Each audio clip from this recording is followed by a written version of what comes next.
Hi guys, Darryl Russell here. Welcome back to another episode of The Lion Zero Show. And in this episode, I'm sitting down with Gregory Ortiz and we're breaking down how he went from zero, literally starting out with SEO in 2014 to in 2016, just 2 years later, consistently clearing $100,000 every single month. We're breaking down how he did this and how he's built his business up to where it is today through affiliate SEO, mainly client SEO, so going out there and acquiring clients. You can walk through his process of doing that and how he manages those clients and still actually has a lifestyle on top of that.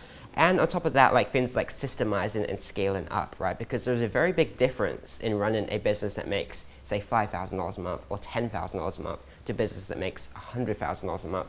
We're going to break down how exactly he scaled from that level, from like zero all the way up to 100K a month so fast, and how he manages all of that with just himself and a single virtual assistant, which is pretty insane. There's no big team running this, it's just two people, him and a virtual assistant. So we're gonna break down how he did all of that in this interview. It's very fascinating. There's a lot of cool nuggets in here, and a lot of training in here, really how to scale up a client SEO business, or really any type of business, because it's all about putting in those systems to really scale up. And he did that with just himself and a VA. So let's dive into it. Enjoy the episode. Hey man, I appreciate you finally joining me on the show. It's cool to finally chat with you. Very nice to speak with you too. Thanks so much for having me. So for anyone that doesn't know you, who imagines not many people that are watching this then, but for anyone that doesn't know you yet, can you do a little introduction as to who you are? Sure. So for those of you who don't know me, my name is Gregory Ortiz. I actually do SEO here in the United States primarily. I do some SEO overseas, but most of it primarily here in the United States. I've ranked number one for the terms such as New York SEO, New York City SEO for about 3 years now. Nice. I originally did it with one site. Thanks. I originally did it with one site called Only Source Consulting. And to make a very long story short, that was during the time when I was still married. We had a divorce, and through the divorce settlement, I had to actually give her that domain. Wow. So as soon as that part took place, I then went ahead and ranked my own site, GregoryOrtiz.com, number one. So it's still sitting currently at number one. So I've personally maintained number one in New York for over 3 years, but it's been through two different sites straight, pretty much. So I waited till it took over number one, and then I pulled back on all my links from Only Source Consulting. Now I think it's like number 4 or 5 or something like that. But anyway, that's pretty epic, man. I also, yeah, thanks. I also rank, I believe, top 2 as of today for SEO Los Angeles, and I'm in the top 4 for Miami SEO. So I've only gone after 3 big cities in the United States, which are those 3. I'm pretty much expanding to going over the rest of them and trying to grow my agency. A lot of people also may know me from SourceWave. I'm partners with Alex Becker in Source University, and that's pretty much where most people know me from, I believe. Cool, man. I'd love to get into that stuff after, but I'm curious because I've seen like your Facebook posts and stuff, and you're posting up the employee card from, what was it, Bed Bath & Beyond? Bed Bath & Beyond, yeah. Cool, man. Can you share your story of like how you got into this and how that started out? Yeah, sure. So I worked at Bed Bath & Beyond. I was there for 5 years. Prior to Bed Bath & Beyond, I worked at H&M for 5 years. So I've worked in retail for 10 years straight before I ever got into SEO. And I was always a manager in Bed Bath & Beyond. And I hated it. I couldn't stand it, to be honest with you. It was a great company for customers, but if you're an employee, you hate working there. And the reason for that is because you literally have to just do every single thing you can for the customer. Like, I understand that sounds like a good thing from a customer's perspective, but when you're working there, like, you have people coming in with the most ridiculous requests on earth, and the policy was always just do whatever it does to make the customer happy. Some of them, it's like, are you serious right now? And as a manager, you have to explain to your employees that it's okay. On top of it, they try to make you do every single thing that you can as a manager because you were salaried, not hourly. So I'd be working 60, 70 hours per week for the exact same pay, regardless if I worked 40, for example. So we always worked pretty much like a bare minimum of 60 hours a week, and I hated it. I had a 2-year-old son at the time at home, and I really wasn't spending much time with him because I was working so much. I got tired of coming home and hearing, and by the way, my son's name is Mason. So I got tired of coming home and hearing, oh, Mason did this today. Mason learned that today. And I got tired of missing all these firsts. And I understand, like, when you're a working parent, like, you're going to miss a lot of them. But I felt if I continue to work 60 to 70 hours a week for the rest of my life, like, that was not a life that I wanted to continue living, because I'm going to miss not just all his firsts, but I'm going to miss everything else in between. and that's not something that I wanted to do. On top of that, I was struggling to kind of keep my marriage, together, because not only did we have a new child, I was working so many hours, and her and myself were having some problems too. So you put all three together, it's like the perfect storm, where you just say to yourself, I need to do something. Like, I need to make a change. And it's just like I tell everyone else, if you want to make a change in your life, then you need to actually go out and make a change in your life. It's one thing to say it, it's another thing to completely go out and do it. So I went ahead and I started looking up things online on how to make money. And to make the very long story short, what ended up happening was I started my own cleaning business because I found something on Reddit, funny enough, where you could start your own cleaning business. And all you need to do is just hire people from Craigslist. They'd go clean the person's house. You collect a small percentage of the money, and it'd be great. So I did it, and I was making some extra money at the time, which was great because at the time my wife and I were living, paycheck to paycheck. Were you still working your job at this time? Yeah. I was still working at Bed Bath & Beyond at the time, yeah. And I said to myself, okay, there's got to be a way to make even more money through this, because most of my money was going to Yelp. I was paying a lot of Yelp ads. And I was like, most of my profit is going there. Like, I'm not really walking away much. There's got to be something better. So I looked up, how to get more traffic online. I forgot the exact key phrase that I used, but it was something along those lines. And funny enough, I came across a video by Becker, who I watched his video, thought he was hilarious. And I said, okay, what's this search engine optimization he keeps talking about? What is this SEO? So I went ahead, looked it up, joined a group, learned SEO from them. And from there, I want to say within a month and a half is when I took over New York SEO from everyone else that had it prior, and kind of held on to it ever since. But yeah, working at Bed Bath & Beyond really, really motivated me, because it's one of those things where, like, there's going to be probably a lot of people watching this interview. And if it is you, then I'm speaking to you directly. Like, you don't need to settle for working your 9-to-5 job or your overnight job or whatever it is. Like, anything is possible. Like, I'm the guy who used to yell at people for folding towels incorrectly, and now I rank at the top for some of the biggest cities in America. And I'm doing great in my agency. Like, anything is possible. So if you're working a 9-to-5, you don't need to stay there. Just stay motivated. It's going to be a lot of work. So much frustration. I can honestly tell you, Daryl, I wanted to quit at least 100 times. I was like, I don't understand this SEO, or things aren't working. I wanted to quit about 100 times combined with my 9-to-5 job, but I didn't. And thankfully, I didn't, because now my life is absolutely amazing. I love it, man. That's a cool story. It's really cool. So, thank you. From I mix up the time zones, right? So the time zones, sorry. So you found that video, and how long was it from when you started out, you found that first video of Becca, to ranking #1 for New York SEO?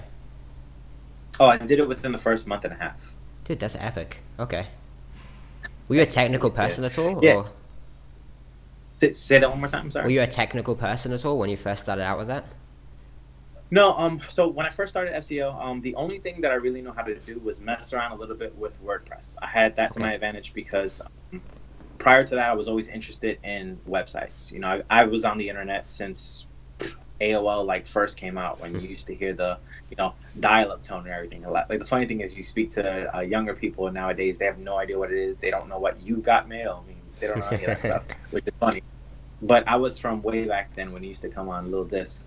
And back then, I had a fascination with HTML and websites, because back then there weren't all these different websites that there were. There wasn't even Google really back then that people went to. It was Yahoo back in the day, everyone used.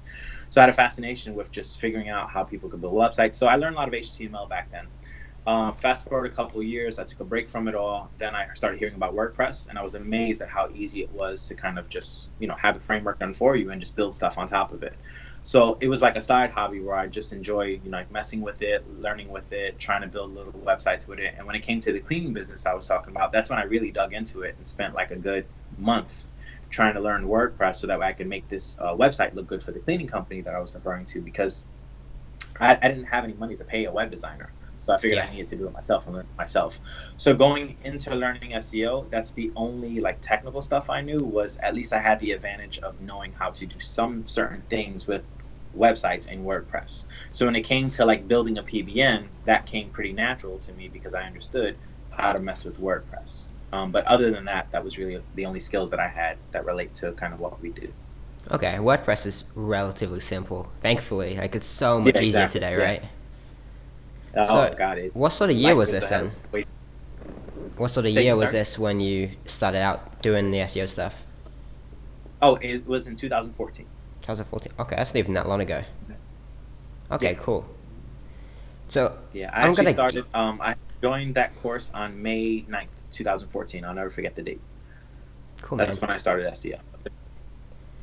So I'm gonna guess that when you started ranking, it was like all just PBNs back then, Yeah, pretty much. and I'm presuming that's changed a lot. Like, or at least, are you still using PBNs a lot? Oh yeah. To be honest with you, I want to say 90% of all of my link building and everything I do to rank is still with PBNs. The other 10%, before it used to be 100%. Okay. Now it's about 90. The other 10% now is full of a bunch of white hat links, which I like to use now. Just because, and by white hat, for anyone who's not familiar, I mean like guest posts. I like to use a bunch of those. I also do dabble a bit with like social signals and stuff just to kind of make things look more natural. For me, I'm a huge fan of just making things look as natural as possible, just because, like, Google uses their algorithms. Their algorithm detects certain patterns. So I just like for, if it can detect any pattern from me ever, I want it to look like a natural pattern that actual people do and actual people use. So that's kind of where I do it. But for the bulk of my business, yeah, most of it is still to the BBNs. That's awesome, man. And obviously, there's a lot of changes, right, between like 2014 using PBNs and like today. Oh yeah, for sure. I mean, but back in the day, you used to be able to just literally install WordPress, use the default theme, throw a spun article on there, and call it a day, and you're like, all right, I'm ranking. It was super easy back then, I remember. And Yeah, for like, sure. I, I got started at 2013, I guess, time, and it was like almost all of it was like heavily optimized anchor text, and it just ranked so damn easy. No Yeah, time. it was even when I had first started, there was a tool called was it SE Nuke that I a see lot of Nuke, people yeah. were yeah, that a lot of people were using back then. I dabbled in it in, I want to say, months 2 to 4. I played with it a bunch. It did rank some sites, which was funny enough because all it was just mass link building. Then GSA became really popular Yeah. during the beginning of me starting as well. And just like you said, you can just over optimize with no problem at all. Just go ahead and just smash things with uh, links, and you were ready to rock and roll. Now, of course, the world is much different than it was then. Very much so, man. So about your agency, is that just Yeah. you running it? You have like a team running it with you? Yeah, so it's primarily myself, and I have one VA. She's absolutely amazing. I've trained Wow. her for the past year and a half that I've had her. Okay. We do everything pretty much just with us. The reason why I'm able to do it that way is because I've leveraged a bunch of different tools to be able to do it. The way I look at it is, if something feels like it's going to take someone a bunch of hours to do, I'm a huge fan of optimizing. So prime example is when I worked for H&M, I was an operations manager. So my role was figuring out how to put things into systems. Okay. So I kind of took that always with me because that's what I've always been good at, and said to myself, okay, I notice I have to do X, Y, and Z to get a client ranked. How can I get these things built into potentially a software? How can I make sure that I'm streamlining it where maybe I don't need to do X and Y? How can I get straight to Z, for example? So just most of my time is always spent doing a lot of research and development and figuring out how I can tweak and streamline things. And then I've got it to a point now where my systems are literally just touch and go. So my VA, like I said, she's extremely well trained. I'm bringing actually a second one on board, so I have that person. And then my agency plans for 2018, just so you know, I plan on expanding it much, much more than it is already. I've primarily focused most of my time of 2017 on the affiliate side with some client. Now I'm Okay. going to kind of take on a lot more client in 2018. So my focus is going to be bringing someone on board who's an expert in Facebook ads and AdWords, for example, because I definitely want to offer that. I want to bring some web design into my agency as well. Excuse me. Bring web design into my agency as well. And that's going to be my focus of 2018, is just exponentially growing my client base. Cool, man. I'm amazed. How many? You don't have to say exactly how many clients, but how are you managing like all of those clients on your own? Is it a lot, or are you just charging like $10,000 a month for just managing a very small number? No, I don't want to say it's a small number, but it's not large either. Like, I know some people personally who have 50 plus clients. I don't have that many. Yeah. For me personally, it's in the 20s range. That's how many clients I have right now. Okay. And the way I'm able to manage all of them is I just use the same tools that most people use. I use Basecamp to communicate with them and Okay. everything else like that. For me, Basecamp was crucial. I just came across a new software. And I'm not sure if you're familiar with AppSumo, but I'm a huge fan of Cool AppSumo. guys, yeah. So yeah, yeah. So they just did an offer for something called Plutio. And Plutio is exactly like Basecamp, except it was a one-time lifetime fee of like $40. So I signed up for it, and it's been great so far. So I'm going to be using all future clients in Plutio. But if you don't have Plutio, like I mentioned, for everyone else watching, Basecamp pretty much same thing. Because I'm sure that lifetime offer probably doesn't exist anymore. But so I use Basecamp a lot to communicate with them, and then I use my own, like I mentioned before, that I'll try to have something created. So I had a software called Network Crusader created, which has literally changed my entire SEO life, to be honest with you. Bunch of my close friends also use it. There's some of the quote unquote bigger names in SEO. They use it as well. And pretty much just the gist of like how I use it and what I use it for. It keeps track of all the different link building that I do. What I've had the software do that kind of just helps my life a lot is reports, as you know, is extremely important, keeping track of links. So it inside of Network Crusader, I'm actually able to make posts to all of my different websites without having to log into them. So Okay. within the dashboard, every single PBN or money site, because you can put any site in there, all my websites are in there. And from within that dashboard, I can post to any website I want. I can publish any article. It'll look for images for me. It'll look for videos for me. Pretty much saves me all the time that I used to spend jumping from site to site to site Yeah. on a whole bunch of different tabs. I have it all now in one dashboard. And the beauty of it is since it connects through all of them through XML RPC, which is built into WordPress, I never worry about leaving a footprint of logging in from the same IP because it's connected directly to the website. So I don't worry Awesome. about Google kind of figuring out that I own all these PBNs because I'm logging in through the same IP, for example. And from there, after it publishes a post, it keeps track of it all in the reports. So in the report section, I'm able to keep track of it all. So when I'm ready to go ahead and touch base with clients in case, because certain clients want link reports, some of them don't. Yeah. So the clients who want it, I easily have it readily available for them. I just have to go ahead and just go log into Network Crusader and take a look at that. That's cool, man. Okay. Yeah, and it does 101 more different things, but I don't want to kind of get into all of them. I don't want a promo about Network Crusader, but that for me has literally changed the whole game for my entire SEO agency. That's really, really cool. And what about them like calling you up or something? Like they're not like hitting you on the phone all day, are they? No, the beauty is, one of my friends, Cotton Grammar, he's kind of nailed it into my head that the big thing that you want to do when you have a client and they come on board is framing them correctly. Yeah. So I let them know immediately right away that, hey, any issues you have at all, any questions, please feel free to throw them into Basecamp. Now, my clients don't know it's just myself and my virtual assistant. Okay. As far as they know, I could have an agency with like 50 people. They have no idea. I don't ever discuss it with them. So I always make it appear to them that it's going to be very hard to get a hold of me personally. And what they need to do is leave a question that they have in Basecamp for me. So that way one of my team members can relay it to me and then I can answer it for them. So I always make it seem as though that, yes, I'm the person who runs the entire agency, but I have people working for me, which is true. I do have a VA, people working for me. And if you want to get a hold of me, the best place is going to be Basecamp because that's when the message can get passed along and I can reach out to you personally. So it kind of makes them feel like that they're going to get that personal touch, but the only way that they can get it is by reaching out through me to Basecamp. One of the things that I have in my agency set up is I use a service called Grasshopper.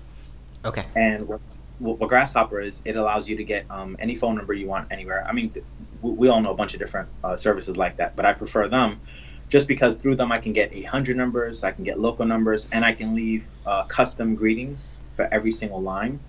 So, for example, if someone calls, I went on Fiverr, paid a voice expert to go ahead and just record something.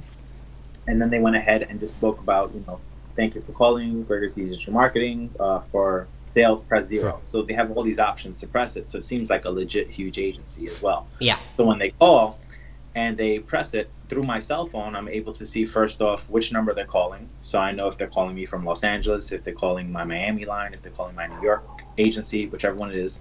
And based upon that, I'm able to go ahead and answer them correctly because I can kind of figure out how they found me in the first place. Cool. Okay, cool. And you're doing all the sales, I presume, because there's just a VA, right? Yeah, pretty much. I'm in a fortunate position where I don't need to worry about picking and choosing, how I need to go out and get my clients. I just wait for the leads to pour in because of where I'm ranking. So after they fill out the form, I'm able to go ahead and just give them a call back, touch base with them. Do you get a lot of leads out of those rankings then? It depends. Some months I get a bunch. Some months there might be none. It's very strange, but and I haven't been able to kind of pin down what it is that makes it happen because I'm friends with a lot of the people who rank at the top two for some of the cities that I rank in. Yeah. So I'll touch base with them and say, hey, how are leads looking this week? And some of them will be like, wow, I'm killing it, and I don't have any, even though I'm ranking higher than them. Or vice versa, like Miami, for example, I might be ranking lower, and I might have a lot of leads than the person at the top. But then there might be some times where they're getting all the leads and I'm getting none. So I'm not sure what it is. I've tried a bunch of different things to kind of increase conversions on my website. And one of the things, if you go to my website, it's kind of snobbish, but I love it, is it says right there at the top something along the lines of, if they can't rank you above us, how can you expect them to rank you? Something like that. Where it's letting them know, like, if I'm ranking at the top, I should be the person that you speak to, not the guys who can't beat me because they're not going to get you ranked to the top. So I know some people are definitely enticed by it, but I've also had some people call me who were kind of turned off by it. So it's kind of just... That's good marketing though, right? Say again, sorry? That's good marketing. You got to put off some people to attract the right people. Yeah, exactly. So I can't really pinpoint what it is, but I do recommend for most people, it's more about having proof. Like, you don't necessarily need to rank at the top for your city, but one of the things that I know helped me a lot when I first started was, I ranked in New York at the top, but I did have to cold call people back then too. So what I would do is I would explain to them and show them examples of other websites that I had ranked. So I'd be like, okay. I'm ranking at the top for this, I'm ranking at the top for that. And one of the things that I stress to a lot of people too is, remember, like, we know as professionals in search engine optimization how difficult the keyword is. But you speak to like a random, let's say, orthodontist, he has no idea how difficult it is to rank for his city. To him, he thinks it's hard because to him it's like rocket science. The same way, if we walked into his office and tried to perform what he does, we'd be like, what the hell are we doing? We have no idea. So because of that, you can go to them with a ranking that's super easy to get and be number one, and they have no idea that it was easy. They just see it as like, wow, this person is a magician. They're all the way at the top of Google. Because when you think about it, at the end of the day, we all go to Google for like everything. You know what I mean? Like, we search, if something's wrong with my back, I'm going to look up chiropractor in Jersey. Of course, being an SEO, I'm not going to trust the top rankings as much as like the next person. That's true. Right? But I mean, it does make you skeptical, right? But at the end of the day, Google is what most people rely on. So when you think about it, in essence, we're kind of like, shaping how the internet is. We control the internet in some form, which is pretty fucking awesome, if I do say so myself. So it's one of those things where, like, you can go up to someone and pitch to them and show them you rank for something, whether it's easy or not. They have no idea if it's difficult or not. Just have that proof of concept for them. So what sort of keyword are you going to rank just to show them? Is this like for free or just like an example for everyone that you show? Yeah, so what I used to do before is I would rank terms that I knew were easy in particular cities that I was going for. Gotcha. So, like, let's say I wanted to call someone in, let me just think a random city, in Dallas, for example, right? I would go to Dallas, but I would choose specific counties inside of Dallas, right? Just because I know that, hey, I want to call someone who's in this county, but I know if I try to rank for Dallas, let's say chiropractor, that's going to be harder than if I try to rank for some random town inside of Dallas, which is where the person lives that I'm trying to call them. I'll rank something up there really quickly.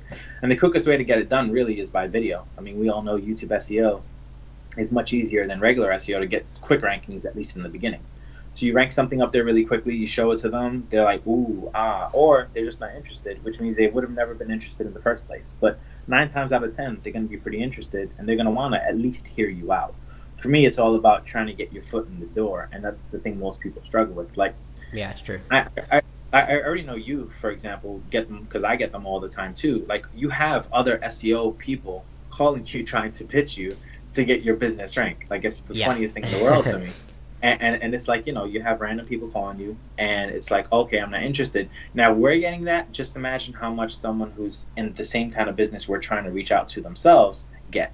So they get these calls all the time. So the only way to separate yourself is to at least have some proof of concept to show them, hey, I'm different than the last random Joe that called you. Here's why. Sure. And that helped me out a lot in the beginning to growing my agency. That's awesome. Okay, so you said this year you haven't been doing that much. Like, you have your clients, but it's not been like a core focus.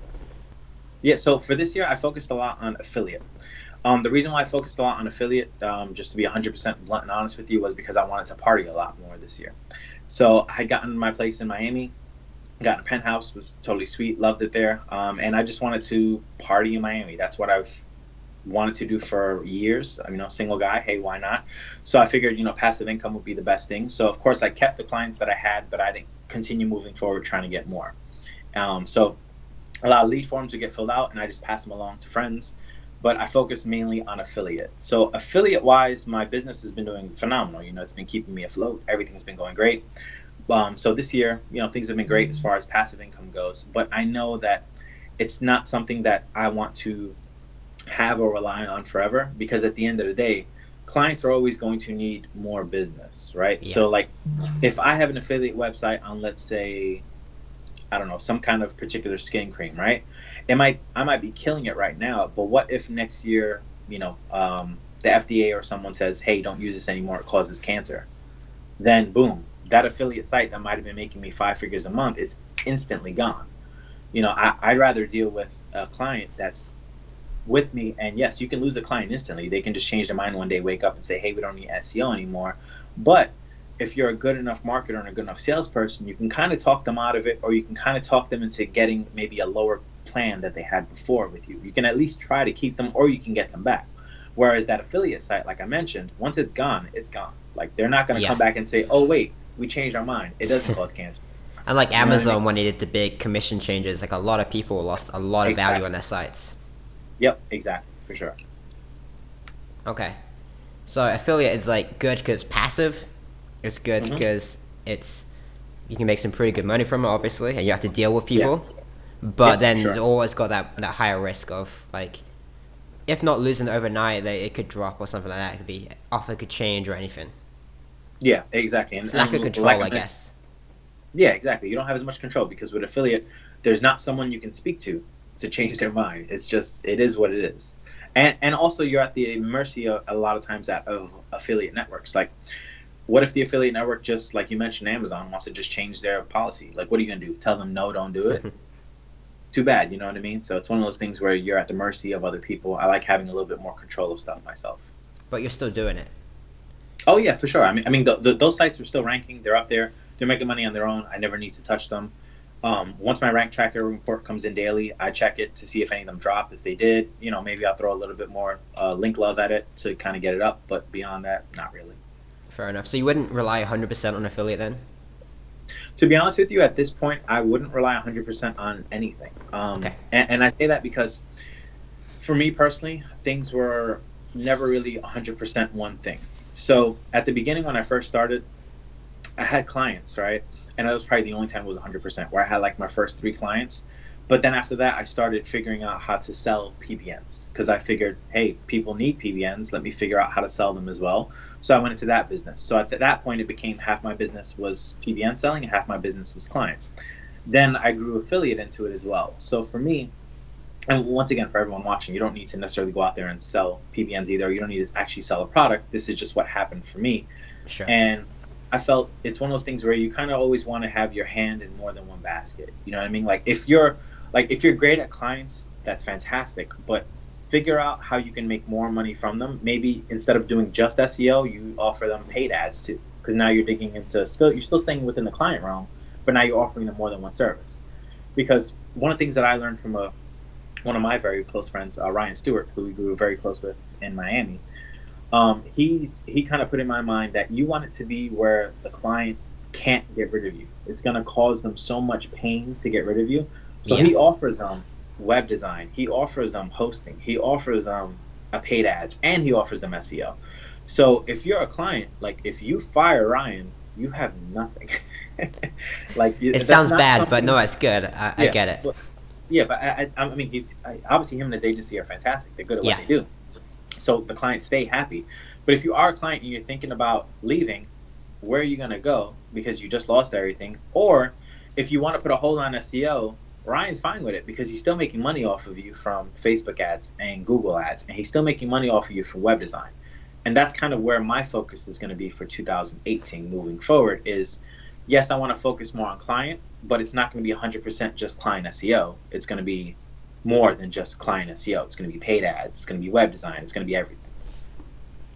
That makes sense. So just try and think about how you can add to it without. It's not like a separate business. It's like add into what's already there. Like if you're already doing clients and Yeah. you do extra services.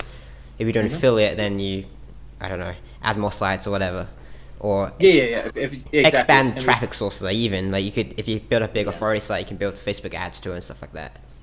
Exactly. Yeah. So once again, I don't believe you should do everything just 100% in one focus.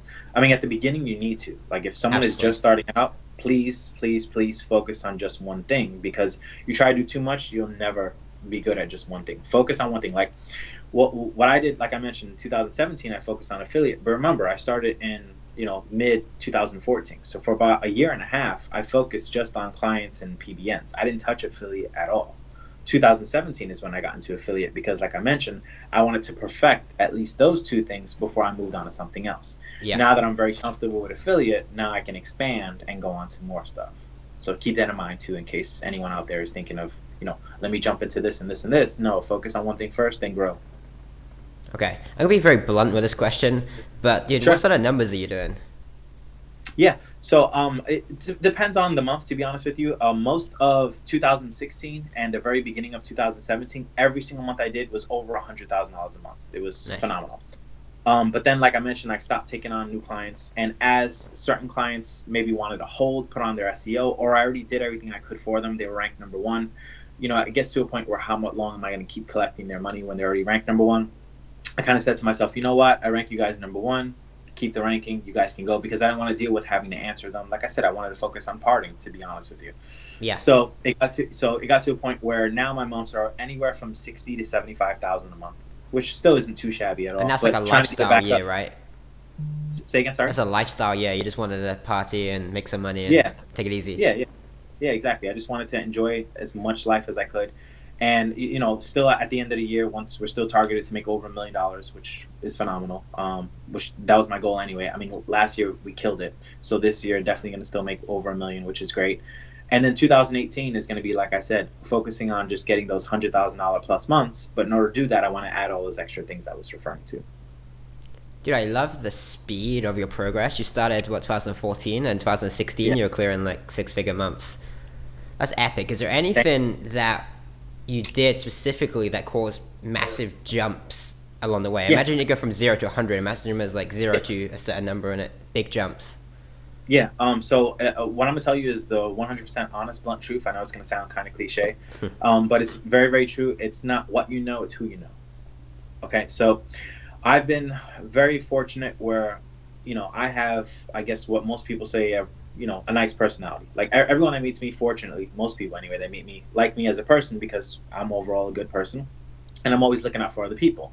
So I slowly built up my reputation, as people know me, for someone that helps people all the time. And because of that, I started to get noticed by a bunch of other people. And through that, I developed a lot of different business relationships. Like, I'm fortunate at the point now where if I need someone for literally anything in SEO or even online marketing related, I know the top people in it, because I can go out and reach out to them directly and ask them a question. Yeah. I understand not everyone out there can do that, but remember, I'm the guy that used to yell at people for folding towels. I didn't have that opportunity at the beginning either. You know what I mean? It Yeah. gradually became that way. So my biggest thing to everyone out there is, if you want to be as successful as you can be, I understand you can be incredibly successful on your own, but it's so much easier knowing other people. And I don't mean partnering with other people. I don't have a bunch of partners. Just as you said earlier, Daryl, it's just myself, my VA. But it's about, making friendships with other people, at least business friendships with other people, going to events, speaking with people. I know a lot of people in this industry are kind of like hermits, like myself. Like, for me personally, there was literally a month when I was still living in New York City where I didn't leave my house. Like, I had a dog walker come over every single day. I had my groceries delivered. I never want to leave my house because I can be a hermit. I just want to stay home all day on the computer doing work. But when you do stuff like that, you end up hurting yourself, because think of all the different business relationships you could have made. And I get it. Like, a lot of people might be introverts, and that's fine. But it's just like I tell everyone else. If you want to be, an introvert and kind of keep to yourself, that's cool. But remember, your money is never going to be where you truly can get it by knowing other people. It's like in an old book that I read. I think it's from Robert Kiyosaki. It might have been Rich Dad Poor Dad, where he was talking about the most important things are leveraging other people's time and leveraging other people's money. And Yeah. that stuck with me dramatically. So once I started thinking about leveraging other people's time, like I mentioned, okay, how can I leverage other people's time? Okay, that's where virtual assistants come in. Okay, how can I leverage other people's money? Well, I'm not going to take money directly from someone. I'm not a thief. I'm not going to steal. But what I can do is figure out what they might not be good at, and they might know someone who needs it.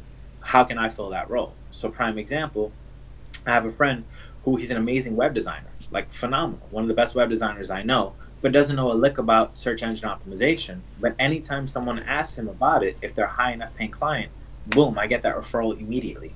Just because he and I built this business friendship, and literally I met him at an SEO event. He went there because he wanted to learn a little bit about it. Our personalities clicked very, very well, and boom, we built that partnership from there. And if I would have never went to that SEO event, or if he would have never went to the SEO event, we wouldn't be making as much money as we are together than we would have if we were just on ourselves, if that makes sense. No, I So for agree me, 100%, yeah, man. it's all 100%. about who you touch base with, who you know. I mean, just think of all these different Facebook groups out there. Like Lionzeal, for example, is a perfect one. You have all these amazing people who know search engine optimization in there. Like, if you're one of the people who are just lurkers and you're just reading everything and trying to absorb all the knowledge, that's great. But throw your 2 cents in there sometimes. No one's gonna look at you like you're stupid. Like, to be honest with you, when I first joined and I was in that SEO group that I first started in, I asked a million and one questions now that some people might look at and be like, how the hell could you ask that? You know why? Because I wasn't afraid of asking the question. Because the way I looked at it is, if I don't know, I don't know. I'm only hurting myself if I don't know. Just ask a question. No one's going to publicly go in a group and say, ha ha, you're stupid for asking this question. Because if they did, first off, everyone will rag on them. And second off, no one is like that really to begin with. Like, everyone wants to help someone else. So ask questions. And if you see someone asking a question you know an answer to, answer them. You have no idea how much it might have an impact on their lives. That's why I have no problem helping anyone. Because like I said, I used to be the guy yelling at people folding towels. If people hadn't helped me get to the point that I'm at now, I'd still be in there yelling at people folding towels. Like, you have no idea how much of an impact you as a person can have on someone else's life. So always just help people is another thing. No, I agree with you completely, man. When I started out, I bought a product. That's how I learned SEO. As I went and bought a Okay. product, it taught me how to do PBNs, and then I paid the Oh, guy to cool. consult me and stuff like that. Like, exactly what you said. Like, going out there and meeting people and stuff is Mhm. extremely Yeah. powerful. I know I am that introvert. Like, I was terrible on the phone when I started out. I do interviews, and if you saw the first interviews, like, they were rough. But you meet some cool people doing it, and it's fun. You just have to Yeah. suck it up and get out your comfort zone, I guess. Yeah, for sure. I mean, I know that's the hardest thing in the world is for people who are introverts to break out of it. And, like, looking at me and people speak to me may not know that, I was an extreme introvert. Like, I'm, people, my ex-wife used to call me a hermit. She used to complain all the time and say, I never want to go outside, never want to do anything, never want to see people, anything. Now I'm the complete opposite. And of course, it was a path to get there. But once it clicked in my mind, if I stay to just myself, guess what? I am going to be just by myself. I'm only going to make the money that only I can possibly make. Like, if I want to make more, be more, I need to go out there and meet more people and, interact with more people. Now I can literally walk in a room and talk to the stranger that's sitting in the corner because I know they're the introvert and just have a whole conversation with them and break them out of it. And it takes time. Just as you yourself said, you just mentioned your interviews at the beginning were rough. Now they're not, right? It takes time. So everyone out there, just try to break out of your shell. Absolutely. So, any differences in a strategy from, say, running, say, a 10K a month business to like a 100K a month business? Yeah. So the biggest thing is, as far as strategy goes, to be honest with you, is you need to be like extremely organized. Okay. Okay. So like when I first was hitting my, 10, 20, 30, 40K months, I still had the same system where I was just, communicating with people through email, through Facebook Messenger, and on the phone. But then it got to a point where it's like, well, this is going to become like a new job. Like, Yeah. I'm not trying to leave. And by the way, I didn't leave Bed Bath and Beyond until November of 2014. So even though I was having like 30, 40K months in SEO, I didn't leave Bed Bath and Beyond because in my mind, society programs you to say you want to stay safe. You have Secure, to stay yeah. safe. Exactly. So in my mind, oh yeah, I'm making 40K months. These are great, but well, it might end next month. What happens if it ends next month? What happens if it ends next month? And I had a kid to think about. And I eventually I said to myself, screw it. I need to just get out of here and just do my own thing. Best decision I ever made, by the way. But organization was a huge deal for me because, like, I came from retail, so for me, it's all about chaos. That's kind of how we work. The organization we had was just making sure your employees were where they were supposed to be, and that everything looked nice and pretty. Totally different world than when you're doing something like a business, like search engine optimization, for example, where you have clients. Like these clients, you have to remember, like this is their livelihood. You're helping them change their livelihood. This is how they feed their family. They can't afford to keep paying you if they're not making their money back. Yeah. So once that clicks in your mind, it's one of those things where it's like, okay, like let me think of how I would want to come on board. So one day I literally sat down, took everything off my desk, had a whole bunch of different post-it notes, and just literally listened to music and just wrote down. I just wanted to imagine that I was a business owner for, like, let's say it was a chiropractor, right? And how would I want to come on board if someone was pitching me SEO? So I wrote down all the different things that I thought would be amazing and all the things that would turn me off. So I had the amazing side and the turn me off side. Of course, the turn me off side was much larger than the amazing side. So once I took a look at that, I said to myself, okay, what of these things am I doing and what am I not doing? And that's when I kind of put my plan together. Okay, I need to stay organized. So one of the biggest things was onboarding. Like I said to myself, if I come on board and I'm paying someone, 2, 3, 4K, even if I'm paying them $500, to me, $500 might be a lot of my money. So if I'm paying them whatever I'm paying them, I want to feel like I'm being treated like a king. So that's when I said to myself, okay, I need to make onboarding better. How do I do that? So it was all about getting everything in Basecamp, and just pretty much everything organization-wise was the biggest focus on transitioning from 10K months to 100K months, because the only way you're going to continue to grow also is keeping your clients happy. If they're happy, they're going to pay you forever. So it kind of went hand in hand, where being organized made them happy, and it kept my life even easier, because now, boom, I already know A, B, and C are done. Hey, let me pass this off to my virtual assistant because she knows what to do with this next. And hiring my virtual assistant, honestly, was one of the best things I ever did. She's not the first one I had. I had to fire 2 before her. But going through the process and having them learn and taking a lot of the weight off your shoulders is completely mind-changing. Like, mine is fantastic. I literally pay her $158 a week, and she does so much work. She works 40 hours a week. And for her, it's a lot of money because, she lives in the Philippines. So for her, it's decent salary.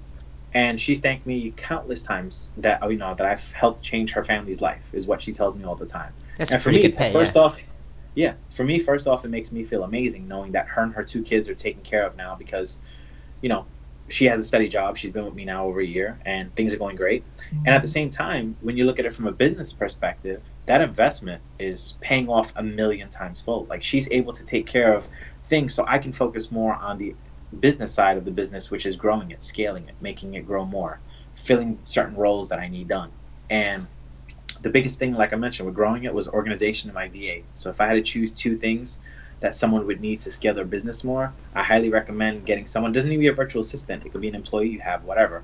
But someone that's in it with you, not just by yourself, okay? Because you can't grow everything just by yourself. You'll eventually hit a ceiling. And the only way to get over that ceiling is to have additional help. So virtual assistant and staying organized. If you can stay organized from the beginning, I tip my hat off to you. That's the best way to do it. But there's never too late. Like I mentioned, I was doing 40K months. I had horrible organization, and I still managed to put it all together. So. That's cool, man. So much about people, right? Like hiring like that right person and meeting the right people as well. Because I imagine being around the right people as well, they help you grow as well, especially when they're doing better than you already. Oh yeah, it's a huge motivation.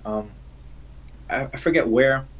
See, the problem is I used to read so many books when I wanted to be an entrepreneur, right? Like, what do they call it? Entrepreneur. Yeah. Right? I wanted to be an entrepreneur, but I never took a step. I was one of those guys who just read books and read books and read books and dreamed about, I'm going to do this, I'm going to do that, but never took a step forward.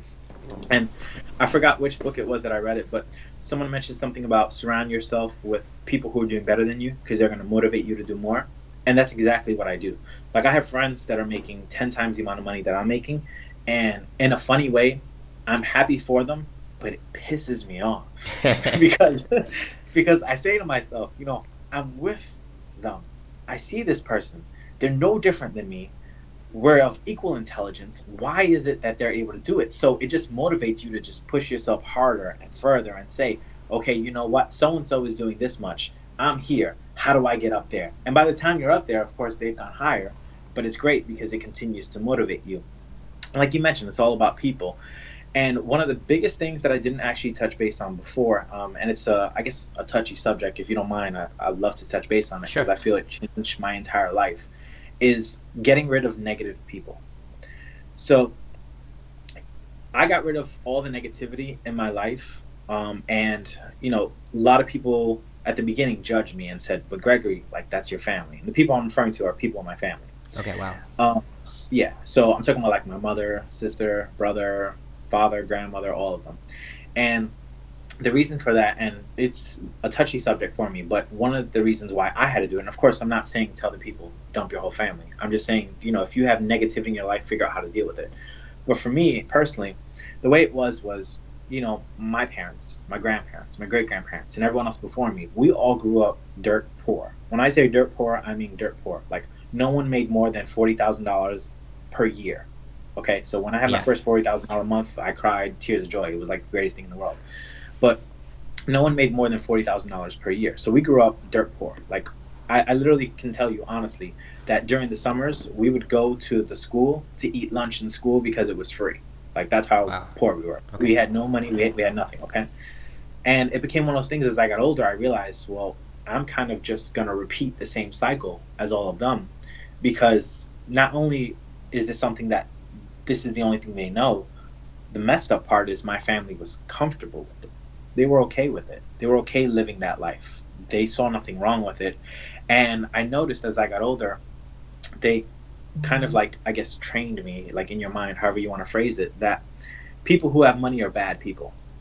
So Yeah. growing up, I always thought people who have money are bad people. People who have money are bad people. I used to look at them and be like, oh, look at this rich asshole, blah, blah, blah. But then it got to a point where as I got older, I realized, well, wait a minute, like my life sucks. Being poor sucks. I don't want to be poor forever. So once I started doing well and started making money, it became a thing where two things happened. One, a bunch of my family members would reach out to me because they wanted some money because they had none. Or two, they would make it seem as though I was a bad person because I started to make money. Which then I looked at it and I had to do a lot of soul searching because it's like, these are the people who raised you. These are the people you came from. It must And they're mess you up a talking little bad. bit, right? Like Oh, you've been yeah. trained your whole life, like that belief. Yeah. Oh, yeah. It totally messed up my mind completely. And it got to a point where I said to myself, but I'm still me. Like the Gregory of last month before I had my, you know, $3,000 month is still the same Gregory of this month. The only difference is the Gregory of this month is working a lot harder. So I don't understand how I'm a changed person. Then as my money continued to grow and grow, I noticed they look at me even worse. And I say to myself, well, I just realized it's not because I'm doing something wrong. It's got to be an issue of either A, they're jealous, which what most of it was, or B, they just don't understand it. And you can't fault people for not understanding something.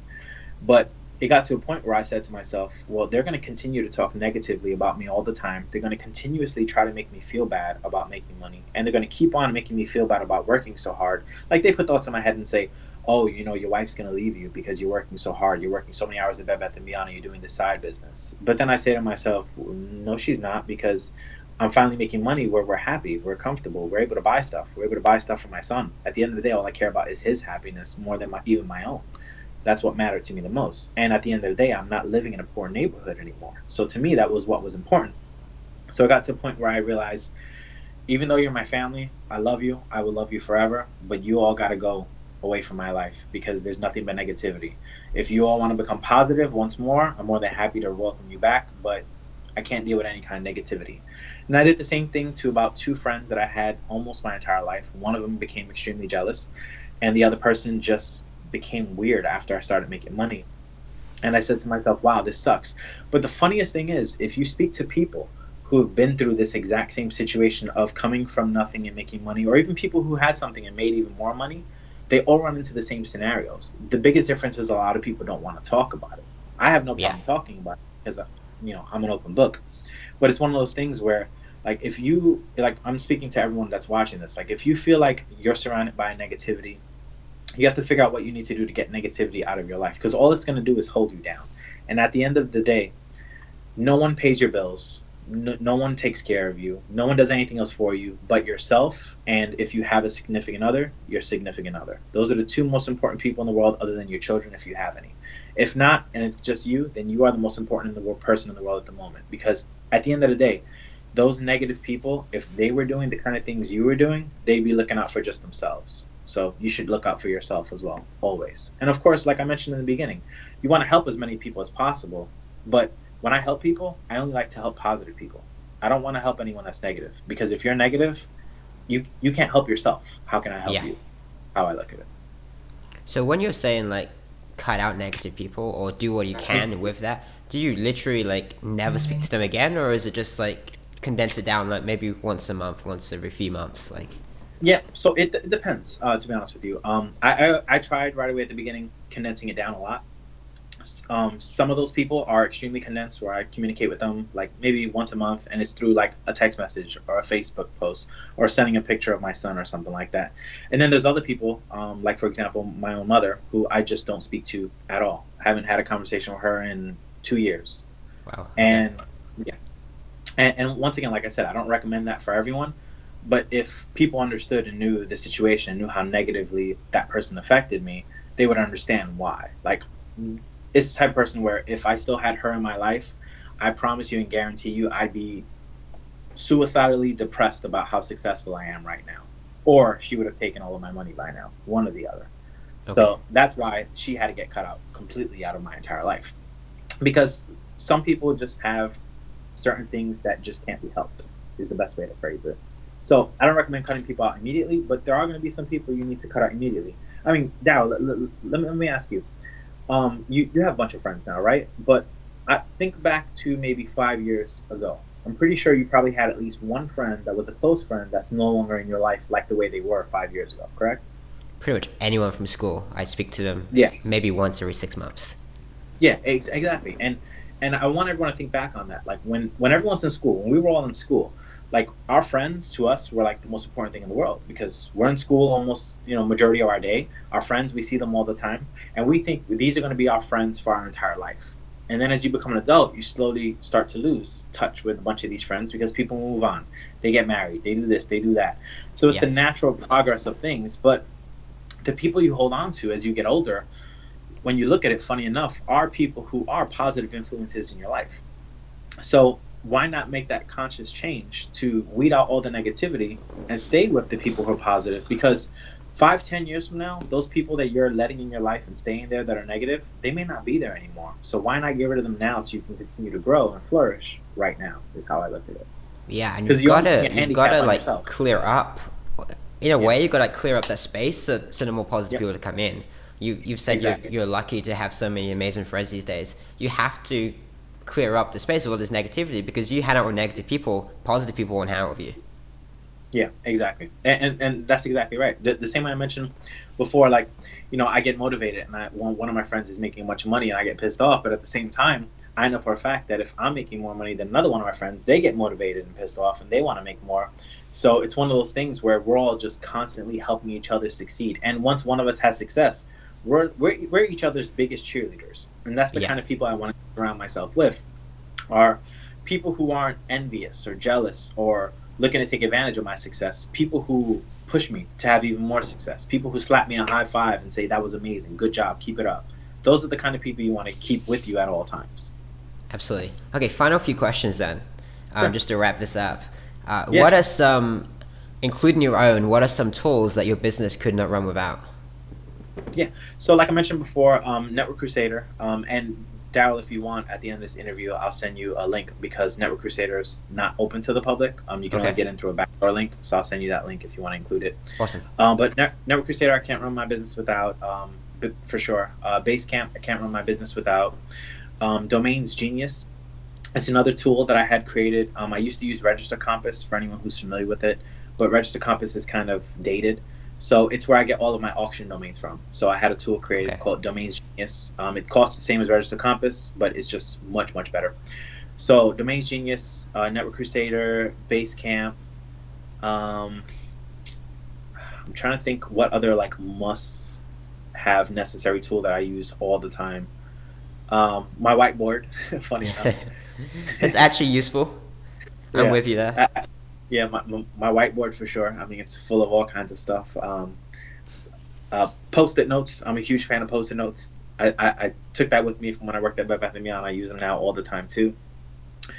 And those are pretty much the most major tools I use. I mean, there are other smaller tools that I use that I put on everything. Like a prime example is Bot Nemesis. I install that on every single PBN because it hides all the link aggregators. Okay. So it hides your PBNs from like, Ahrefs and all that. I've used a bunch of other ones in the past, but to me, Bot Nemesis I think is the best one. So I've used that. Facebook, funny enough, my business couldn't flourish without.